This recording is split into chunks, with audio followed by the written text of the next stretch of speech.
race in the Carrera Cup North America. She was the scholarship winner for the Kelly Moss Porsche Carrera Cup, the only female to podium in Porsche Sprint Challenge. She's the 2016 US Open Shifter Elite National Champion. 2014, she was the first female to qualify for a KZ World Championship main event, and she is an 8-time Colorado State karting champion. Please help me welcome to the stage Porsche Carrera Cup driver, Sabrecook.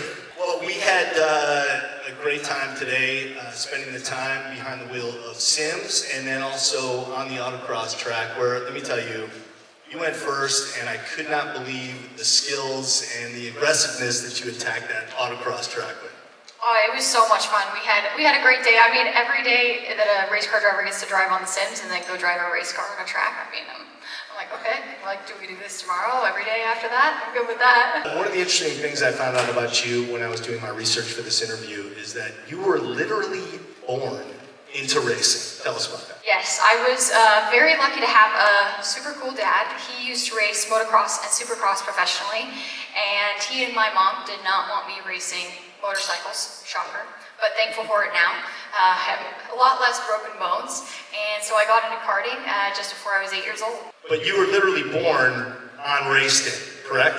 I was literally born on race day. So my parents used to host local supercross events, and it was always on a weekend in May. And my mom happened to go into labor that morning, and so instead she went to the hospital, and my dad went from the track to the hospital, and I was born on Supercross Sunday.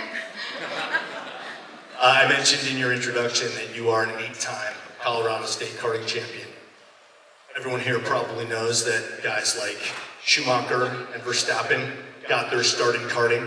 Is that kind of the way to go on the road to becoming a professional driver, is getting your start in karting? I think it's one of the ways. I think it's always evolving, especially now with all the sim technology that we have. You're going to see a lot more people have access to motorsports and start coming from that space because the technology has gotten incredible. I think a lot of other great ways that people can get into racing is through clubs and track days. And I think it's very underrated. You don't always have to start in karting, but it is one of the best routes forward.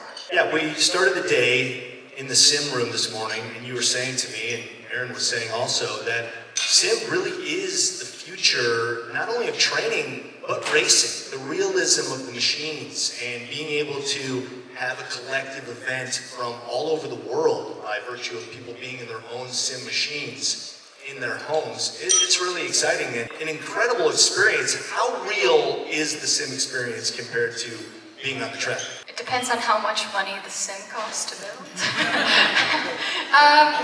I mean, every sim varies. The technology now is just incredible and it keeps getting better year after year, so that really, really helps.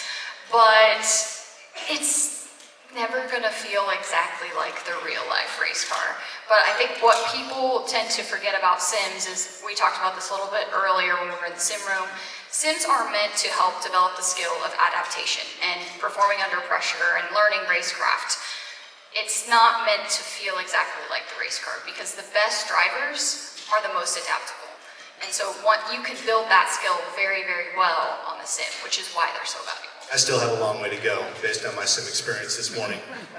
Good thing the damage function was off on the simulator, because I would have had to walk away after the first wad up into the wall. Well, that's the great thing about sims is it costs nothing if you crash, right? And the biggest barrier for motorsports is seat time. But what is a sim?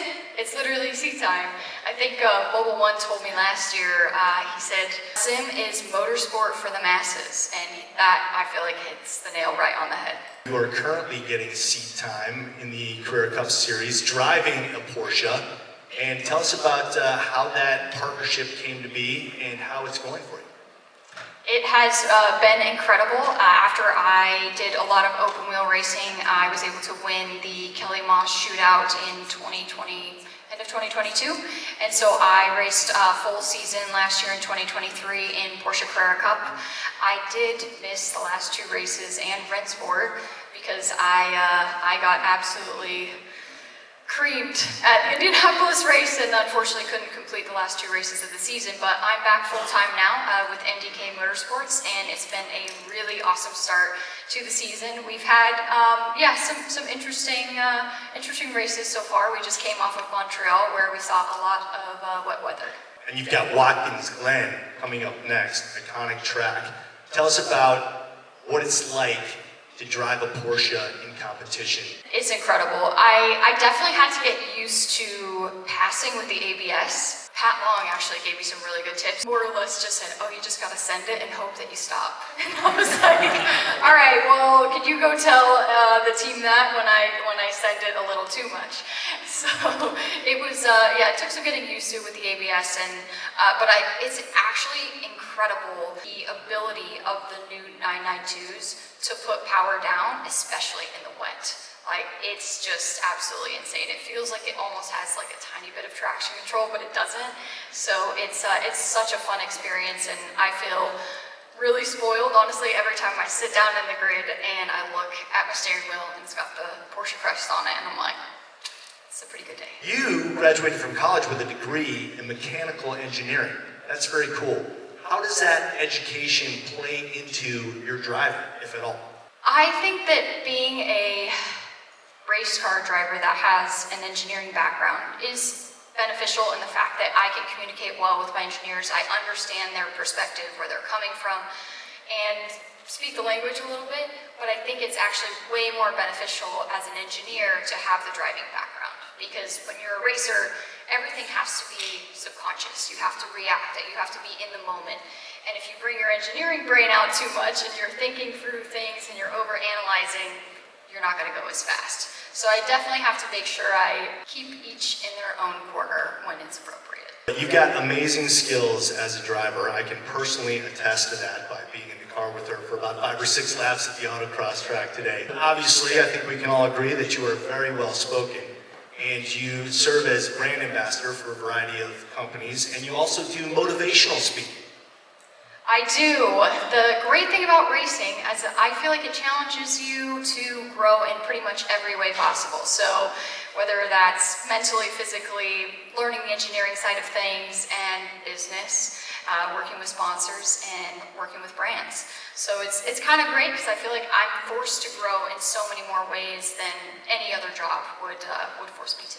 Well, I know that Porsche is very proud of their partnership with you. Best of luck on the rest of this season for Carrera Cup, and I know that you have a very, very bright future. Ladies and gentlemen, Sabre Cook.